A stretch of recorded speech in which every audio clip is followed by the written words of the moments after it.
Hi అండి. Welcome to బ్రస్వేస్ vlogs. ఈరోజు నేను మీకు హోటల్ స్టైల్ రవ్వ దోస ఎలా చేయాలో చూపిస్తాను. నేను ఇక్కడ 2 కప్స్ బియ్యము, 1/4 కప్ మినపప్పు అండ్ 1 టేబుల్ స్పూన్ మెంతుల్ని నానపెట్టుకున్నాను. ఇది 4 అవర్స్ నానితే సరిపోతుంది. కానీ నేను ఓవర్ నైట్ నానపెట్టేసుకున్నాను. సో దట్ నాకు రేపు మార్నింగ్ బ్రేక్‌ఫాస్ట్‌కి ఉంటుందని చెప్పి. సో ఇది ఫర్మెంట్ ఏం అవసరం లేదండి. వెంటనే అయినా మనము దోస వేసేసుకోవచ్చు. నెక్స్ట్ డే మార్నింగ్ పిండేసే ముందు 1 అవర్ ముందే నేను ఉప్మా రవ్వ నానపెట్టుకున్నాను. దీనికి మనం మైదా పిండి ఏం అవసరం లేదు. జస్ట్ ఉప్మా రవ్వ ఉంటే సరిపోతుంది. నేను ఇక్కడ 2 గ్లాసెస్ బియ్యం తీసుకున్నా కాబట్టి 1 ½ గ్లాస్ ఉప్మా రవ్వ వాడాను. చూడండి మన పప్పు కూడా మంచిగా నానిపోయి రెడీగా ఉన్నాయి మిక్సీ వేసుకోవడానికి. సో నేను ఇది గ్రైండ్ చేసి బ్యాటర్ ప్రిపేర్ చేసుకుంటాను.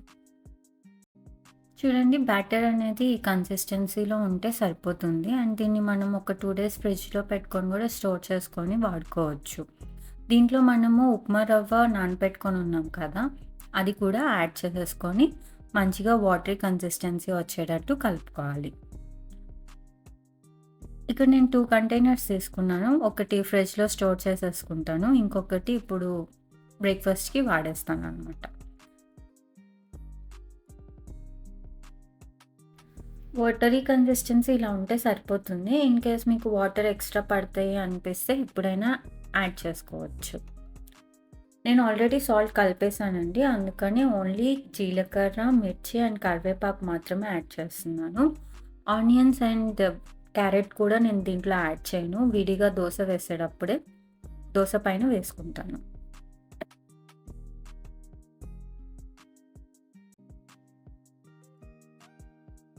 దోస బ్యాటర్ మిక్స్ చేసుకునే లోపు మీరు పక్కన దోస పాన్ పెట్టేసుకొని ప్రీహీట్ చేసి పెట్టుకోండి. నాకు ఇప్పుడు దోస పాన్ మంచిగా హీట్ అయిపోయింది.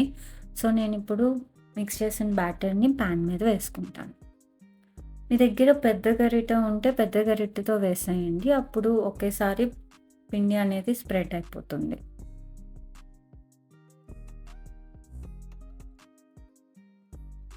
బ్యాటర్ని ఇలా పాన్ మొత్తం వేసేసుకోవాలి. అండ్ ఆయిల్ కూడా దీనిపైన వేసేసుకోవాలి మనం.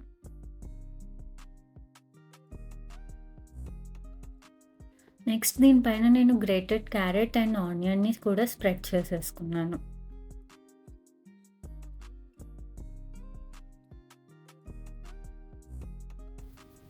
దోస అన్ని వైపులా కాలాలి. మాకు ఇక్కడ ఇండక్షన్ స్టవ్ అండి. అందుకని నేను ప్యాన్ని తిప్పుతూ దోస అన్ని వైపులా కాలేటట్టు చూస్తున్నాననమాట.